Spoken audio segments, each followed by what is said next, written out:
Y es con mucha alegría que te saludamos a esta hora. Bienvenido a tu programa Biblia Fácil. Ya comenzó el programa de estudio de la Biblia.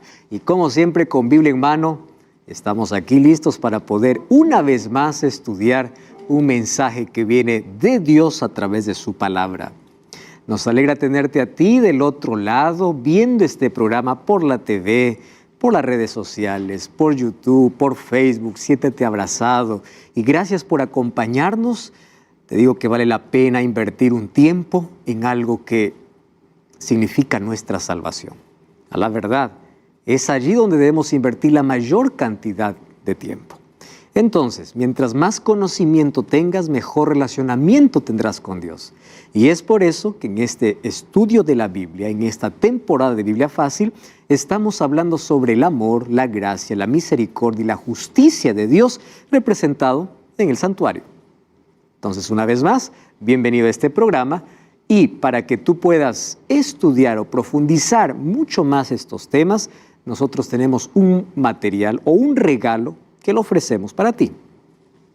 Se trata del estudio bíblico en formato DVD. DVD Santuario, el Camino de Dios. En este material tú vas a encontrar 13 temas donde vas a profundizar más tu conocimiento sobre el ministerio de Cristo en el santuario.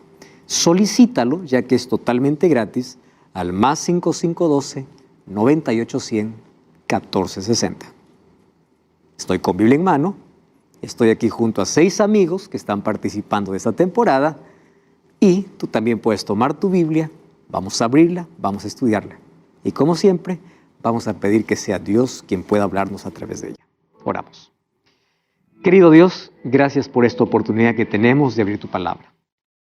Mas también tenemos el corazón dispuesto para poder aceptar, para poder comprometernos con la verdad, para poder vivir esa verdad. Gracias porque esa luz ilumina nuestro corazón, nos saca de las tinieblas y nos llama a una luz admirable.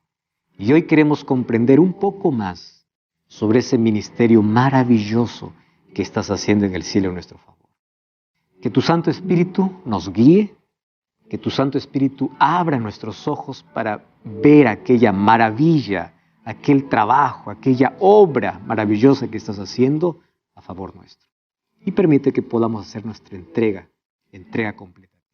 Bendice a las personas que están viendo este programa en diferentes países del mundo, que tu Santo Espíritu siga llamando también a sus corazones. Consuela a aquellos que necesitan consuelo, fortalece a las personas que están desanimadas, sana a las personas que están enfermas. Y hoy colocamos nuestra vida en tus manos. Tu palabra puede estar en nuestro corazón. En nombre de Jesús. Amén. Muy bien, amigos. Estamos estudiando sobre el santuario. Cada capítulo, cada tema nos trae lecciones importantes para nuestra vida.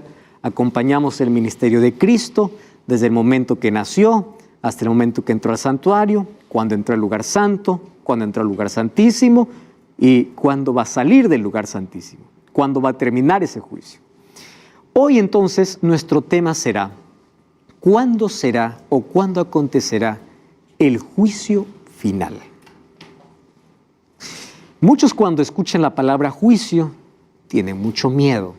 Sin embargo, como ya descubrimos aquí en el capítulo anterior, en el programa anterior, el juicio es buena noticia para los hijos de Dios. ¿Por qué es buena noticia? Porque tienen un abogado. Y aquel que está con Cristo, aquel que confiesa su pecado, aquel que está arrepentido, aquel que entregó la vida a Jesús, no tiene por qué tener miedo al juicio.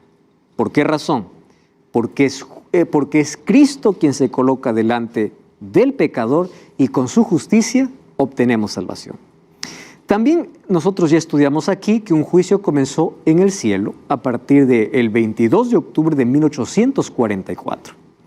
No sabemos cuándo terminará ese juicio. Lo que sabemos es que ese juicio tiene 3 fases, 3 etapas. La primera fase de ese juicio, ¿cuándo ocurre? Antes de la venida de Jesús. Allí se determina quiénes se salvan y quiénes se pierden. Hoy vamos a hablar sobre las 2 últimas fases de ese juicio. ¿Cómo será el juicio final? La Biblia sí nos menciona con detalles de cómo será ese juicio. Hacemos un breve repaso. Dios mandó a construir un santuario para poder presentar de manera didáctica el plan de salvación. A través de los muebles, a través de las ofrendas, a través de los sacrificios, a través del ministerio sacerdotal. Todo eso, a través de todo eso, Dios enseñaba a su pueblo cuánto es el valor del ser humano, a tal punto de dar la propia vida por salvarlo. Entonces todo eso apuntaba a Cristo. Vimos que el santuario era el evangelio en símbolos para ser predicado en todo el mundo, porque todo lo que había y se hacía en el santuario apuntaba, ya sea el sacrificio de Jesús en la cruz o ya sea el ministerio de Cristo en el santuario. Todo eso lo aprendemos en el santuario.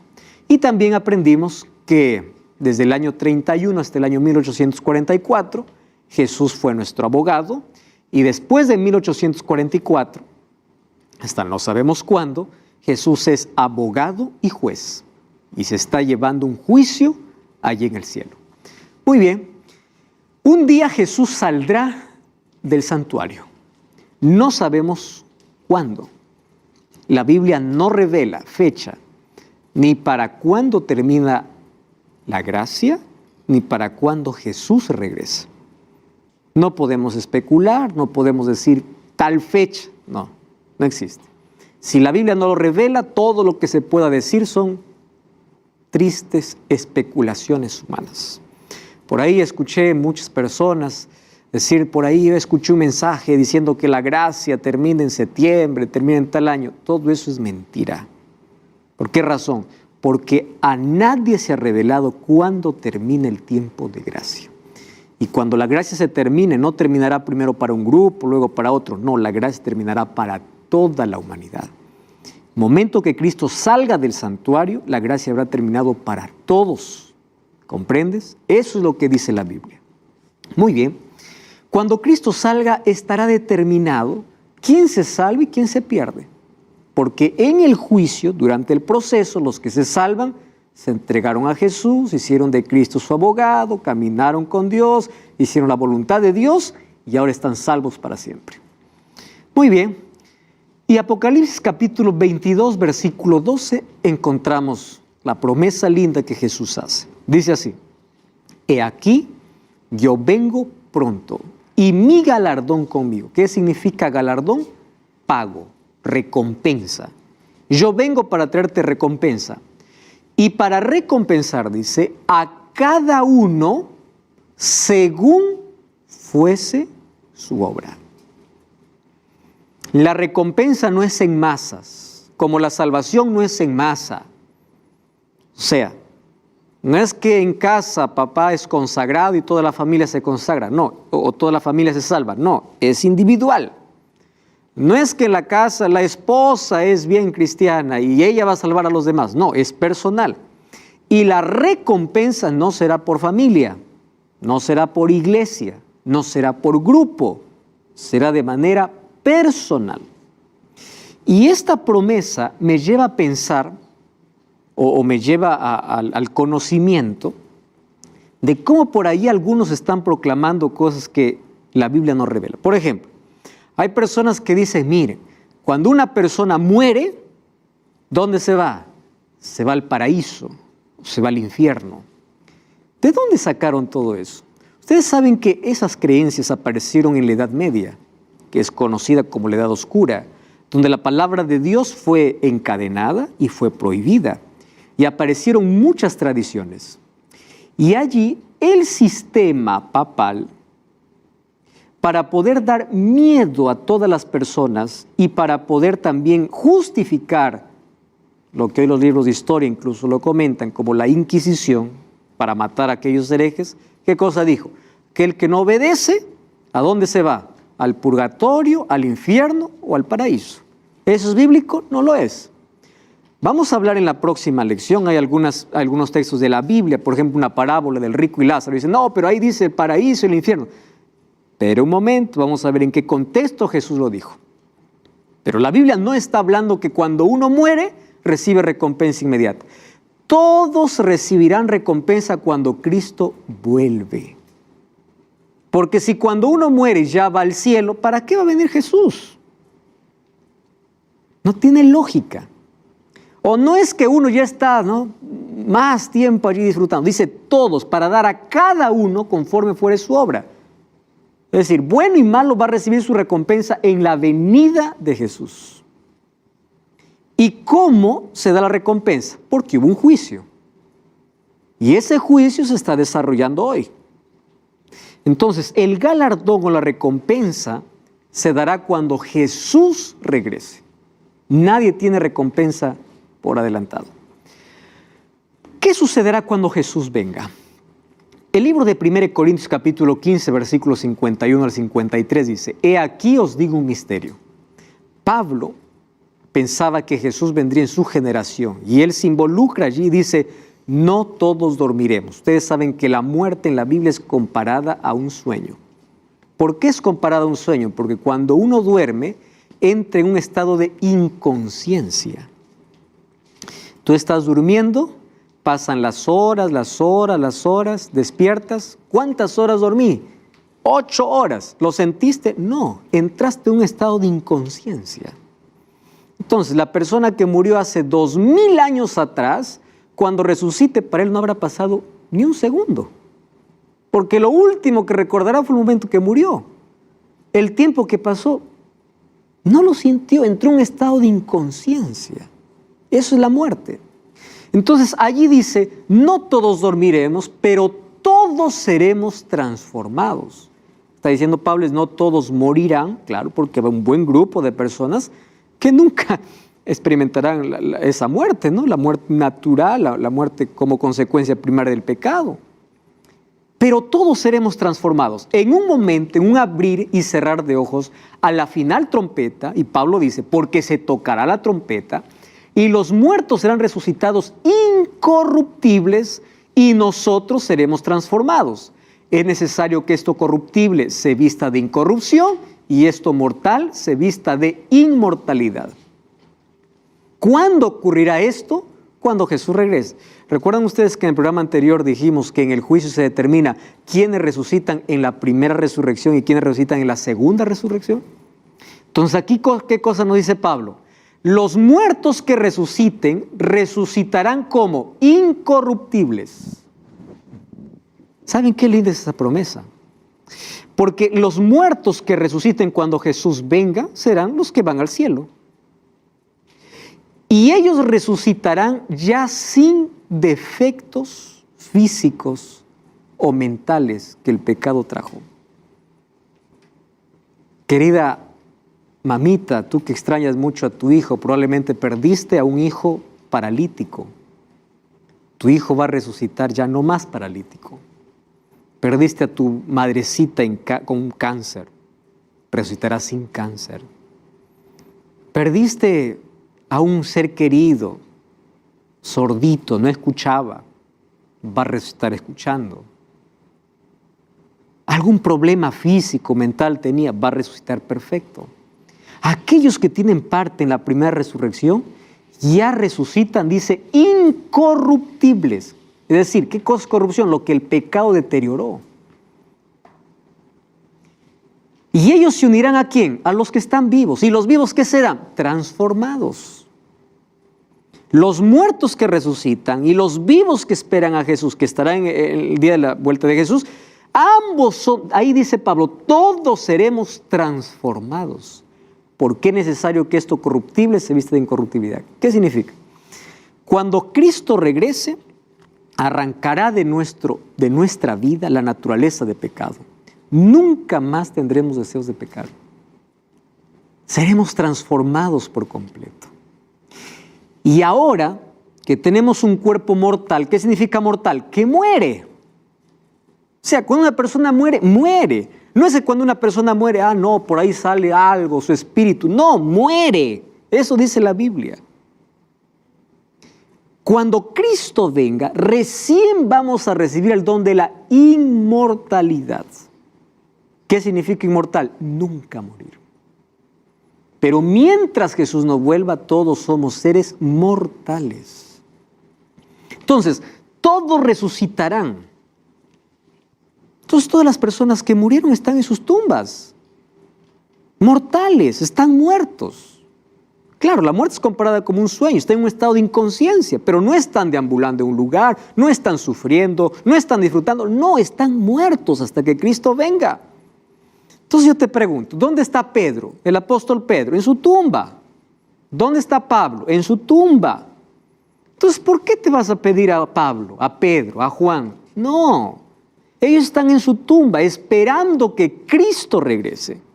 Cuando Cristo regrese serán resucitados. ¿Dónde está la Virgen María? ¿Dónde está la Madre de Jesús? Dame un texto que dice que Dios se los llevó al cielo. Dame un texto bíblico. No hay. Ah, no, dice Apocalipsis 12 que esa mujer representa a la iglesia.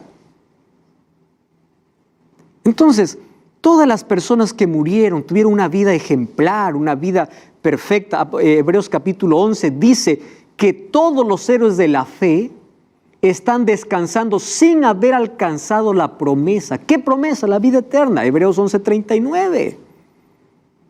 Todos ellos descansan hasta el día del regreso de Jesús. Por eso el único medio, el único intercesor, el único camino es Jesús. No es María, no es Pablo, no es Juan, no es ningún otro apóstol. No, es Cristo. Eso es lo que dice la palabra de Dios. Pero si a ti te enseñaron de otra manera, ahora vamos a colocar nuestros ojos en la Biblia. Ahora, ¿qué más sucederá cuando Cristo regrese? Habrán dos grupos, los perdidos y los salvos. Está definido. Alguien hace un tiempo me dice, pastor, cuando Jesús venga, yo ahí me voy a arrepentir. Entonces yo no voy a querer irme del grupo de los que están perdidos. Yo voy a ir al otro lado y no creo que Jesús sea malo y me deje.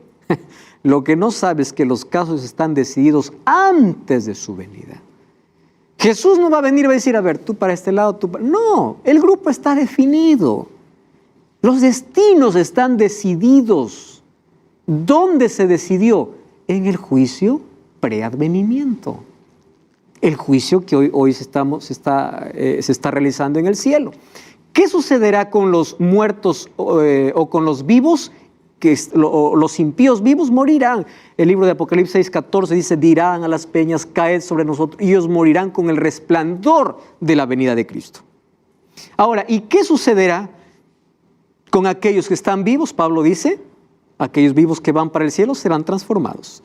Miren, aquí el apóstol Pablo, o Jesús, mejor, Jesús y Juan nos habla acerca de cómo serán estas resurrecciones en la venida de Jesús. Apocalipsis 26 dice así. Luis, ¿puedes leer por favor el texto? Puedes tomar el micrófono, por favor. Bienaventurado y santo es el que tiene parte en la primera resurrección. Sobre ellos la segunda muerte no tiene autoridad. Por el contrario, serán sacerdotes de Dios y de Cristo, y reinarán con él los 1000 años. ¿Qué significa bienaventurado? Feliz. Felices los que tienen parte en la primera resurrección. ¿Qué cosa está diciendo aquí? Que existen dos resurrecciones. Y esas dos resurrecciones están separadas por un tiempo de 1000 años. ¿Por qué? Porque dice que estos que resucitaron en la primera resurrección serán sacerdotes de Dios y de Cristo y reinarán con Él. ¿Cuánto tiempo? 1000 años. El milenio es un tema bíblico. Ahora, Juan 11:25. ¿Qué cosa es lo que Jesús dijo? Les dijo Jesús, yo soy la resurrección y la vida, el que cree en mí, aunque esté muerto, vivirá. Entonces, ¿qué muerto vivirá? Aquellos que en la primera resurrección, ¿quiénes serán los muertos que van a vivir? Aquellos que resucitan en la primera resurrección, vivirán para siempre. Y aquellos que no resuciten en la primera resurrección, ¿van a resucitar de nuevo? Sí, pero ya no para vivir para siempre, solamente para recibir su recompensa. Lo vamos a ver de aquí a poco eso, ¿correcto? Muy bien, hasta aquí hemos visto el juicio preadvenimiento, lo que ocurrirá antes de la venida de Jesús. Y ya hablamos aquí que el juicio tiene 3 fases. Antes de la venida de Jesús, donde se decide todos los casos. Y cuando Jesús viene, comienza la segunda fase de juicio. Se llama juicio comprobatorio. Y de allí viene también la tercera fase, que es el juicio ejecutivo. A eso es lo que llamamos el juicio final. ¿Cuándo comienza el juicio comprobatorio? Yo quiero que quede bien claro esto. Cuando Jesús sale del lugar santísimo, se acabó. El destino está sellado para todos. Por allí hay algunos que están predicando que Jesús va a venir, va a robar a su iglesia, rapto secreto, ¿escuchaste ya de eso? Van a estar en el cielo, mientras aquí en la tierra por 7 años gobierna el anticristo y después Jesús viene para dar otra oportunidad. ¿Dónde está eso en la Biblia? Eso no está. ¿De dónde se inventó todo eso? Y te voy a mostrar algunas verdades que probablemente tú has escuchado y no has comprobado con la palabra de Dios. La única oportunidad para salvación es hoy, antes que Cristo salga del santuario. Satanás colocó esa doctrina.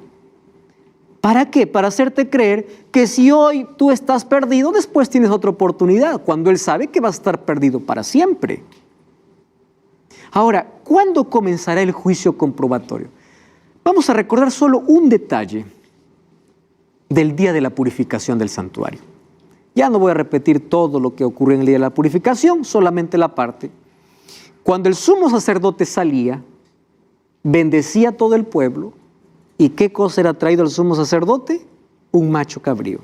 ¿Se acuerdan ustedes? Ese macho cabrío era ¿para quién? Para Azazel. ¿Recuerdan esa parte, verdad? Colocaba las manos sobre ese macho cabrío y era enviado al desierto para morir. En otras palabras, ese macho cabrío funcionaba como un camión basurero. Toda la basura que salía lo colocaba allí.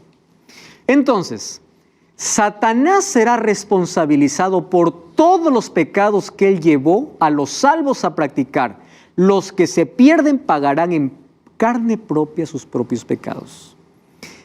¿Para quién hay expiación? Para el arrepentido, para el perdonado. El otro pagará por su propio pecado. Entonces, todos los pecados registrados serán culpados aquí en Satanás porque él es el que hizo caer. Es allí donde los archivos de los santos serán eliminados para siempre. Mas hay una profecía bíblica que nos ayuda a entender. Miren, Apocalipsis 21 y 2 dice así: vi un ángel que descendía del cielo con la llave del abismo y una gran cadena en su mano, y prendió al dragón, la serpiente antigua, que es el diablo y Satanás, y lo ató por 1000 años. Esta cadena es una cadena circunstancial. ¿Qué significa una cadena circunstancial? Hoy el diablo está libre. ¿Qué significa que está libre?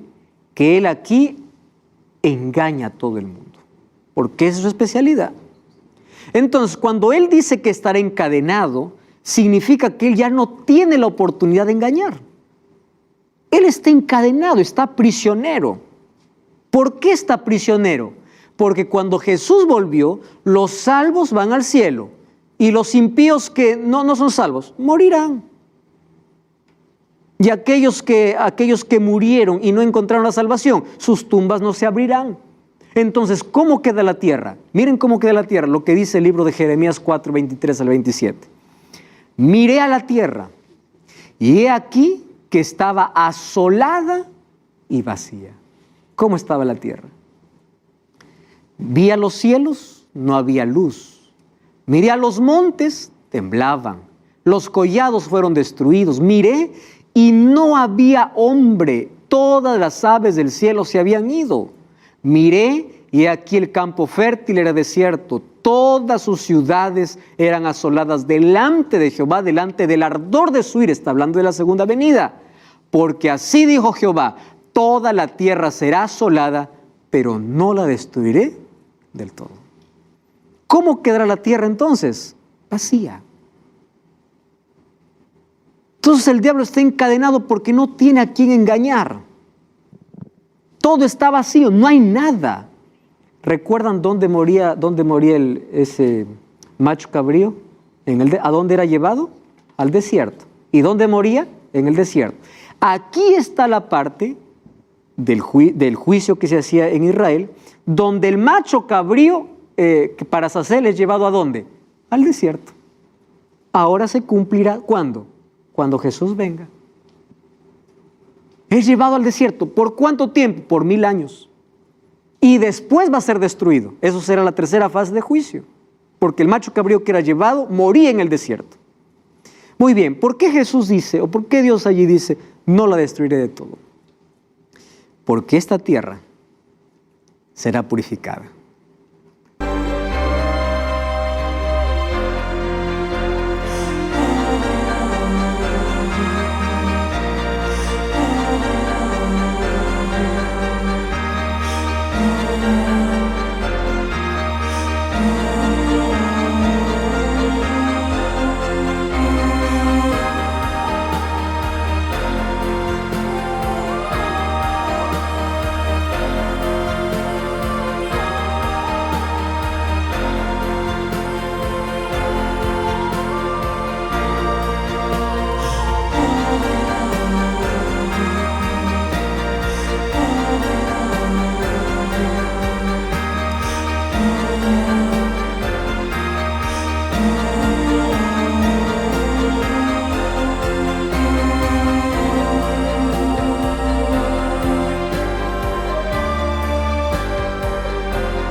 No será destruida totalmente, será purificada con fuego.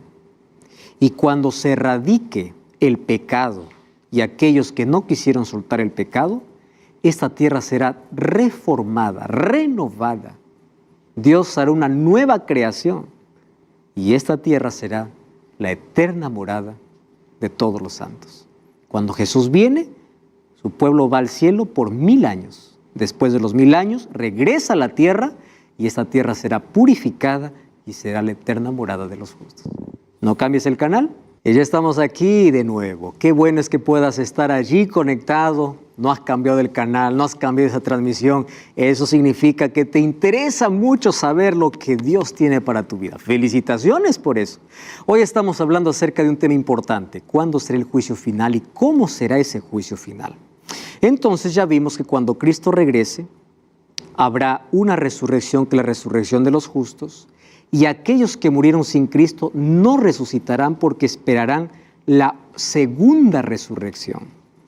Esa segunda resurrección acontecerá después de 1000 años. Vamos a ver de aquí, en breve, vamos a ver un texto bíblico que nos va a confirmar aquello que yo estoy diciendo. Porque todo lo que digo tiene que tener un fundamento, una base bíblica. Muy bien. Solo que en ese momento, mientras los salvos están en el cielo, Satanás aquí dice que queda encadenado. Esas cadenas son circunstanciales porque no tiene a quién engañar. El libro de Jeremías dice que la tierra está vacía, totalmente vacía. No hay nada por 1000 años. Ahora entonces, ¿qué harán esos salvados en el cielo? Y ahí vamos a incluirnos nosotros, ¿no? Que para eso estamos preparándonos. ¿Qué haremos en el cielo durante esos 1000 años? Entonces ahí tenemos un texto, Apocalipsis 24. Vaya a Apocalipsis 20 mientras Luis está por allí, listo para hacer una pregunta. Sí, pastor, quería preguntarle cuando, si Dios quiere, cuando nosotros resucitemos, ¿cómo quedará nuestra conciencia? Dios sí quiere que resucitemos, va a depender de nosotros allí. Muy bien, cuando nosotros resucitemos, seremos transformados. La transformación significa que todo defecto que causó el pecado, ya sea físico o mental, desaparecerá. Pero nosotros seguiremos siendo los mismos en el sentido de apariencia, porque en el cielo no reconoceremos quién es quién. Allí Jesús un día dijo a los discípulos, vendrán de todos para poder hablar con Abraham, con Isaac. ¿Cómo sabemos que es Abraham y Isaac? Tendremos conciencia o alguien nos indicará, porque ellos no perdieron rasgos de su identidad física. Ahora, en el cielo, ¿cómo quedará nuestra memoria? Miren, estudiar el cerebro realmente es interesante. Una persona solamente pierde la memoria cuando tiene una lesión, un problema cerebral y va a perder la memoria, en este caso ya sería el Alzheimer u otras enfermedades allí. ¿Cristo hará que perdamos la memoria? No. En el cielo recordaremos parte de nuestra trayectoria aquí en la tierra y allí agradeceremos a Dios. Por eso el cielo será un lugar de gratitud, porque allí sabremos de dónde Dios nos ha sacado y por su gracia a dónde hemos llegado.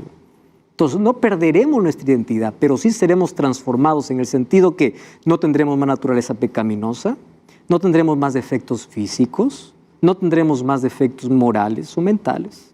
Todo será perfecto. Ahora, ¿qué harán los redimidos en el cielo? ¿Qué haremos allí? Vamos a Apocalipsis 24. Vi tronos y se sentaron sobre ellos los que recibieron, miren esa palabra, facultad de juzgar. Recuerdan que en el primer juicio, ¿quién realiza este juicio? Cristo. Pero acá dice que hay otro juicio. Pero aquí hay otros que juzgan. Dice, vi tronos, se sentaron sobre los que recibieron facultad de juzgar. ¿Quiénes son? Vi las almas de los decapitados por causa del testimonio de Jesús y por la palabra de Dios, los que no habían adorado a la bestia ni a su imagen, los que no recibieron la marca en sus frentes ni en sus manos, vivieron y reinaron con Cristo ¿por cuánto tiempo? 1000 años. Entonces, ¿qué harán los redimidos en el cielo? Van a tener acceso a los registros de todos los que se perdieron. ¿Por qué razón? En la eternidad no quedará rastro de duda de que Dios es justo. Y si alguien se perdió fue porque rechazó tanto la gracia de Dios, no porque Dios no quiso salvarlo. Como ya dije en otro programa, las sorpresas del cielo será, ¿cómo es posible que yo vea a fulano de tal? Si él era así, era asá. Sí, pero se arrepintió. ¿Y cómo es posible que yo no encuentro aquí? No, no es injusto. Yo esperaba encontrar aquí a tal persona. Ven aquí. Revisa su registro. Tantas oportunidades tuvo y nunca aceptó. Entonces, todos los redimidos dice que harán un juicio. Pero este juicio no es para determinar si se salva o se pierde, sino es para comprobar la justicia de Dios. Por eso, ¿cómo se llama este juicio? Comprobatorio. Solo para comprobar. ¿Y saben por qué necesitamos comprobar? Porque es obvio que tengamos preguntas de nuestra familia. Papá, mamá, hermanos, hijos. Y cuando veamos el registro de cuántas oportunidades desperdició, solamente daremos gloria a Dios porque si se perdió, fue porque el cielo hizo todo para salvarlo, pero Él nunca quiso. Comprobatorio. Miren lo que dice el apóstol Pablo, 1 Corintios 6, 2-3. ¿No sabéis que los santos han de juzgar al mundo? Eso dice Pablo. Y si el mundo ha de ser juzgado por vosotros, sois indignos de juzgar cosas pequeñas. ¿No sabéis que hemos de juzgar a los ángeles? ¿Qué tipo de ángeles? Aquellos que dejaron el cielo. Sus registros de ellos todavía quedan. Aquellos que unieron su destino con Satanás. Entonces, el juicio en el cielo va a ser hecha por los redimidos, no para determinar quién se salva o quién se pierde, solamente para...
comprobar la justicia de Dios. Muy bien. Entonces, ¿qué sucede cuando termine los 1000 años? No significa que los 1000 años vamos a estar haciendo solamente eso, ¿no? Hay muchas actividades que la eternidad reserva. Estoy hablando de una de las actividades del milenio, de esos 1000 años. Ahora, ¿qué sucederá cuando termine esos 1000 años? Allí viene la tercera fase de juicio, que es el juicio ejecutivo, o llamado juicio final. Muy bien, vamos a recordar nuevamente el día de la expiación. El sumo sacerdote salía, colocaba toda la basura, representándolo así, los pecados como basura, que lo colocaba sobre ese macho cabrío. ¿A dónde era llevado? Al desierto. Ese desierto que representa los 1000 años que Satanás está aquí en la tierra. Y después, ¿qué sucedía con ese macho cabrío? Moría. ¿Ustedes se dan cuenta que todo lo que Jesús iba a hacer ya estaba representado todo en el santuario? ¿Y en qué momento va a morir entonces Satanás?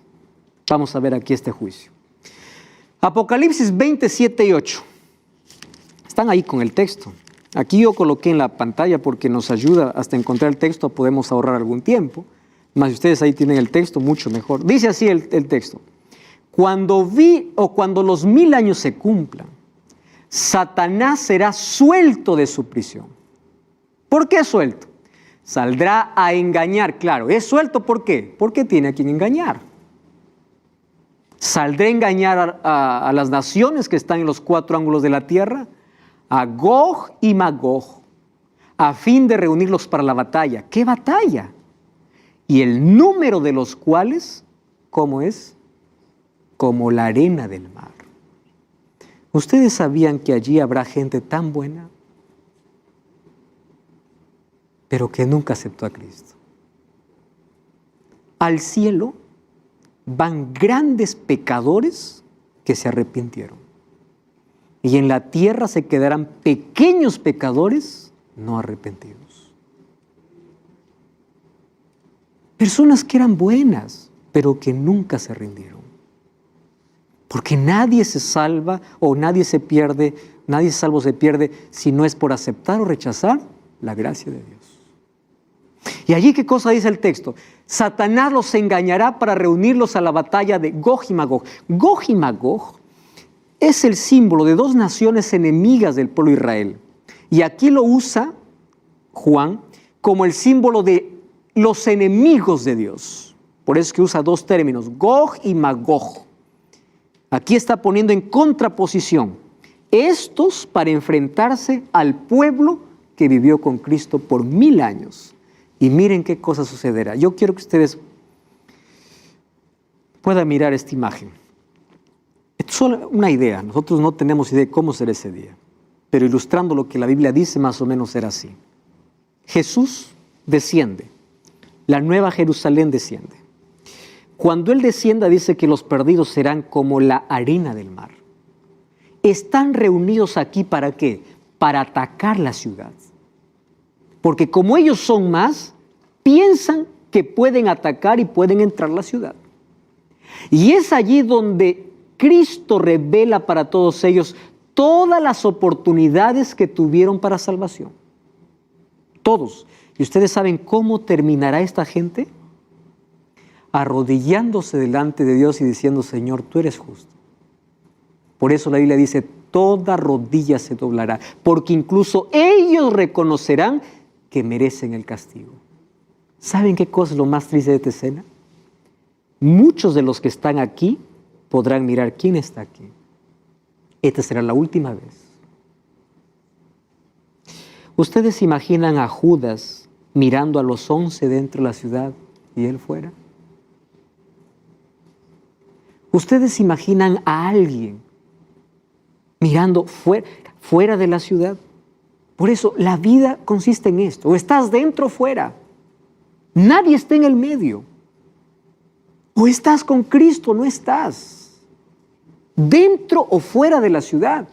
Y muchas personas que están aquí dirán, yo no estuve en la ciudad. ¿Por qué? Porque no pude vencer el cigarrillo. No pude vencer un vaso de licor. No pude vencer. Querido, aférrate a Cristo y Él te hará victorioso, pero tú no puedes quedarte fuera de la ciudad por un vicio, por una cajetilla de cigarros, por no renunciar a algo que tú amas. Tú no puedes quedarte fuera de la ciudad. Mira la eternidad que Cristo quiere dar en comparación a las cosas vanas, ilusorias que este mundo ofrece. Tú no puedes perderte aquí ese momento. Y toda esta gente que resucita no tendrá glorificación. ¿Qué significa eso? Que todos resucitarán con sus mismos defectos. Porque la glorificación solamente es ¿para quién? Para los salvos. Vamos a Apocalipsis capítulo 20. Ahora sí vamos a leer directamente el texto. Versículo 9 y versículo 10. 29. Dice así: subieron sobre la anchura de la tierra, rodearon el campamento de los santos y la ciudad amada. ¿Y qué cosa dice? Y de Dios descendió fuego del cielo. ¿Y qué pasó? Los consumió. Versículo 10. El diablo que los engañaba fue lanzado en el lago de fuego y azufre, donde está la bestia y el falso profeta. Si quieres entender quién es la bestia y el falso profeta, yo te invito a mirar Biblia Fácil, Apocalipsis. Ya hemos explicado a detalle todo esto.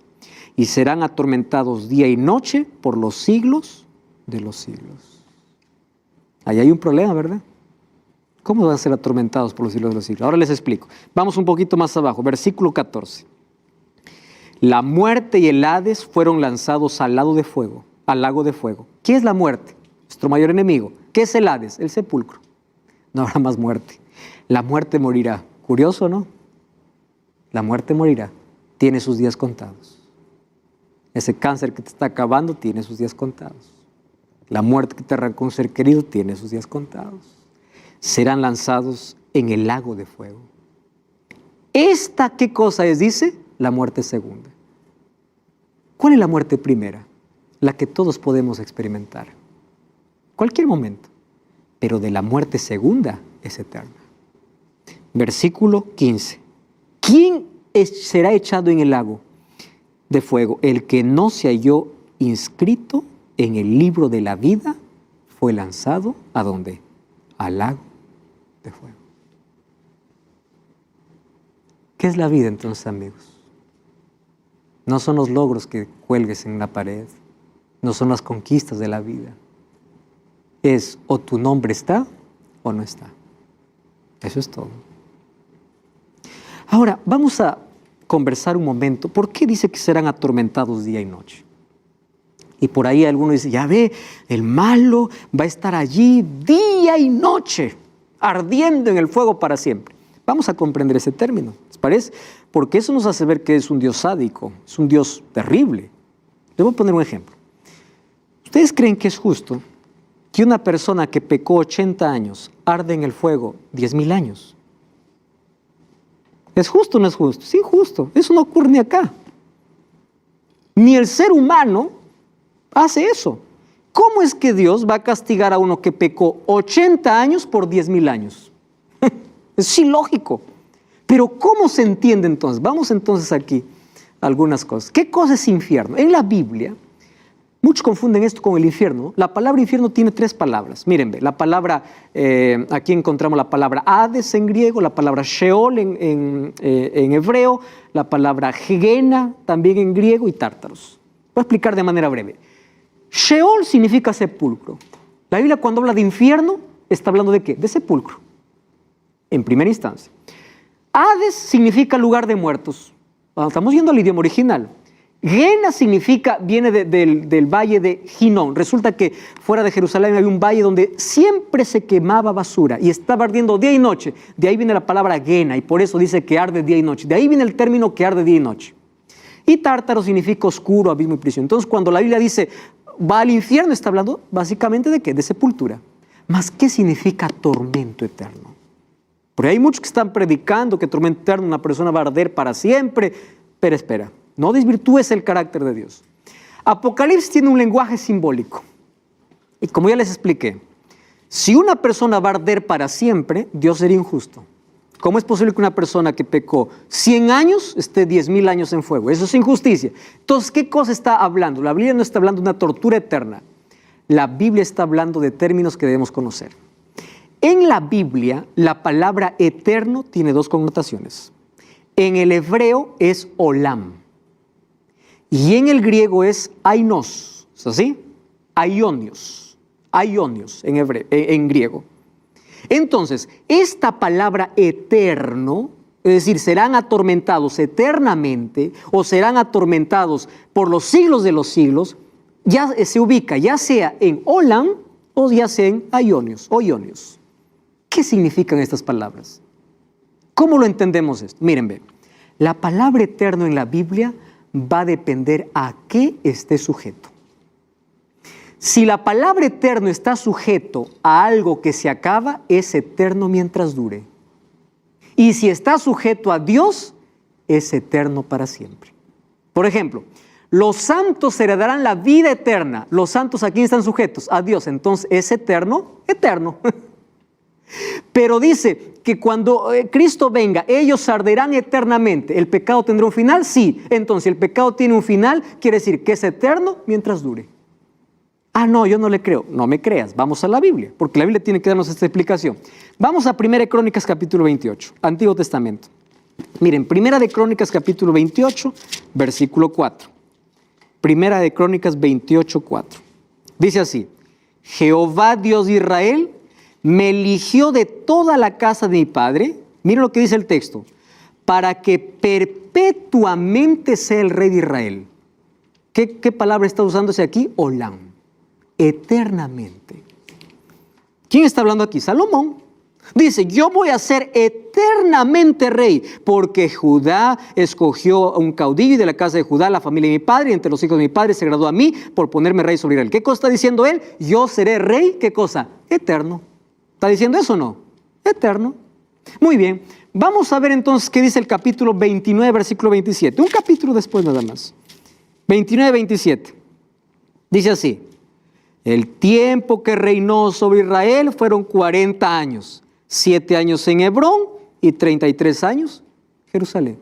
¿Qué? ¿Acaso no era eterno? Sí, era eterno mientras vivió. ¿Entienden a qué se refiere eterno entonces la Biblia? Cuando dice que serán atormentados día y noche por los siglos de los siglos, está hablando de las consecuencias eternas. Y está hablando que será eterno mientras dure, es decir, cuando sean echados al lago de fuego, serán consumidos, esa palabra eterno es sin descanso hasta que se acabe.